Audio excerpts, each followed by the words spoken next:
Hi, everyone. Thank you for joining us this week on Water Cooler Wednesday. This live stream brought to you by Opus Management Consulting Group.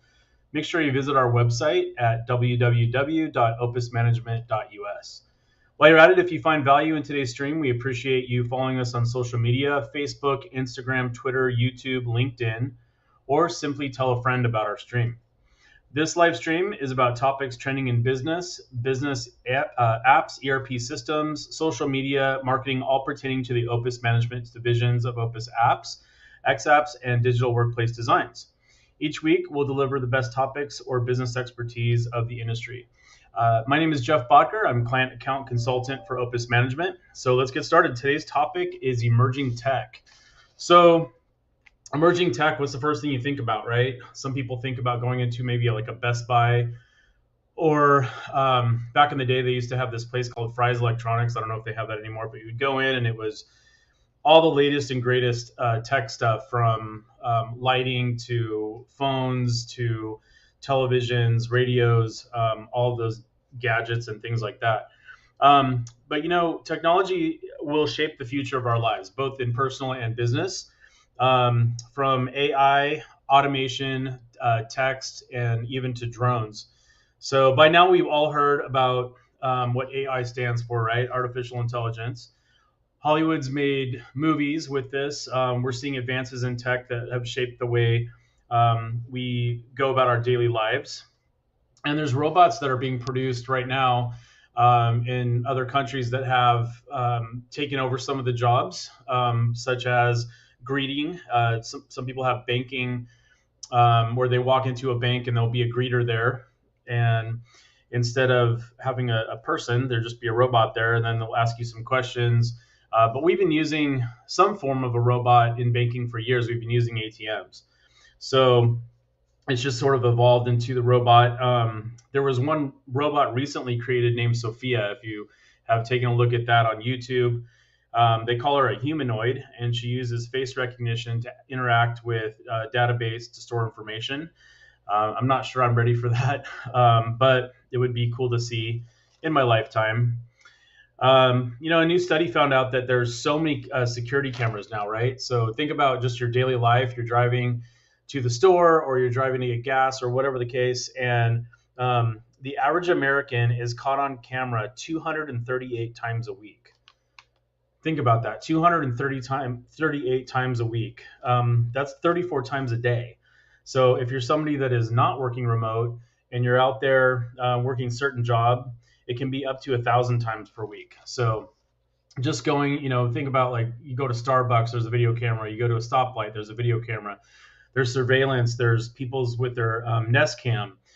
I know my security Nest Cam on the front door is great. It has face recognition, so if people come up, it'll notify me of who's at the door, and then it will also notify me if there's a stranger at the door, so I can, maybe look at my phone or my watch closer. So, what does everybody think of these technologies, right? Is it something that's really changing our culture for the better, or is it something that is going to hinder our future? Personally, I love automation. My lights at homes are all on schedules, so they turn on and off at certain times of the day. So when I come home, they will have already been on, and they'll turn off in the morning, usually sometime in the early morning, so that it's just kind of more of a security thing, and that's both inside and out. So I have landscape lights that do the same. And I also have my bank account set up for to move money around, pay bills, send me alerts on my cell phone when balances have dropped to a certain level. This is all great. This is just kind of like that next level of an ATM or an in-time teller.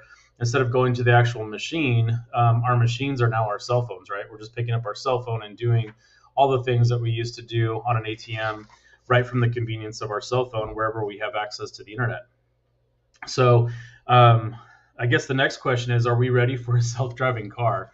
I recently asked my father, who's 90 years old, I said, what would you like, for your birthday? And he said he might go out and buy a Tesla.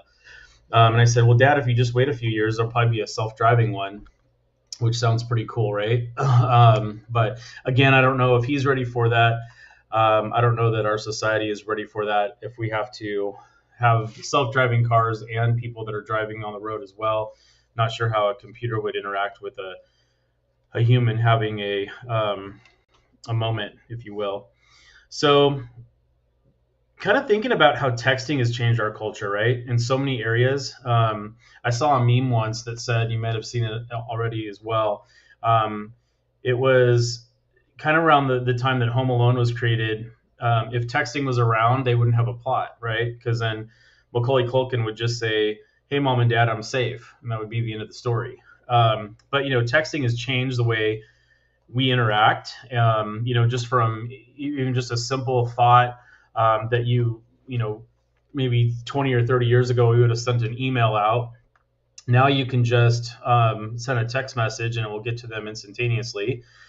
And I remember growing up when I was playing in the street with my brother and friends, and my mom would yell from the top of the street, "Come home."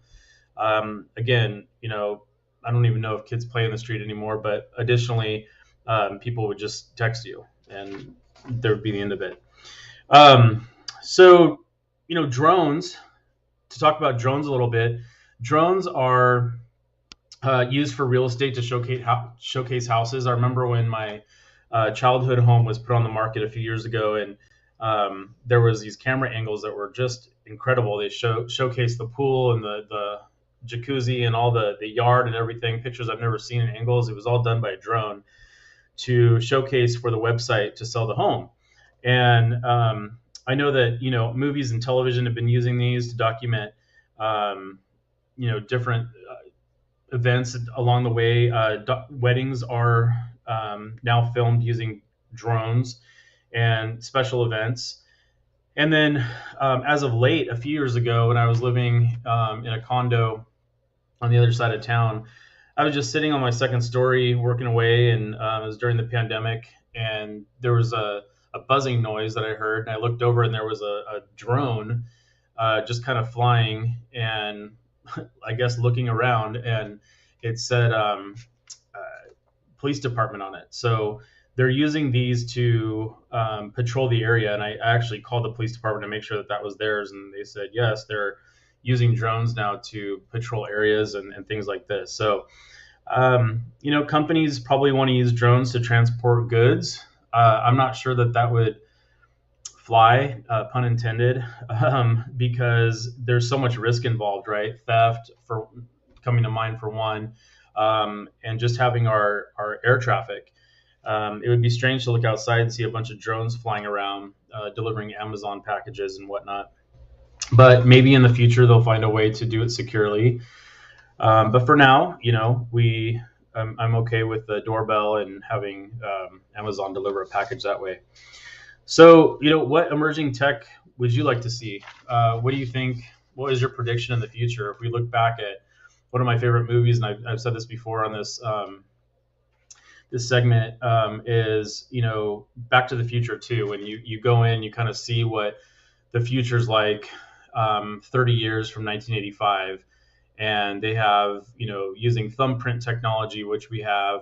They use a lot of cameras. They have video conferencing, that sort of thing. The fax machine's kind of on its way out. But all of those technologies were kind of envisioned back then. And so it'll be interesting to see what the next 30 years hold.